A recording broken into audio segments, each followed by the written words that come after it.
আসসালামু আলাইকুম। যাই যেখান থেকে ভিডিওটা দেখছেন সবাইকে ধন্যবাদ। এই গাড়িটা বিক্রয়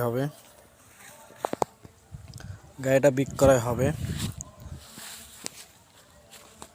গাড়িটা একদম কোনো কাজ কাম নাই, সব কিছু করা আছে ইনশাআল্লাহ। এসএস কারিনা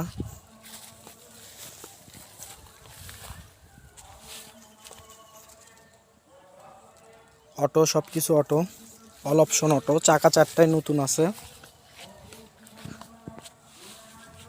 কাগজ আছে আপনার ফিটনেস আছে 24-এর 3 মাস পর্যন্ত ছিল। ক্যাশ টোকেন ছিল 23 পর্যন্ত। এটা বিক্রি হবে খুবই অল্প টাকা। যারা নিতে চান অবশ্যই যোগাযোগ করবেন। এসএমএসে all okay, all everything okay আছে। এসি টেসি সব ক্লিয়ার আছে। ভিতরে দেখতে পাচ্ছেন। ফোনে যোগাযোগ করবেন যারা নিতে চান।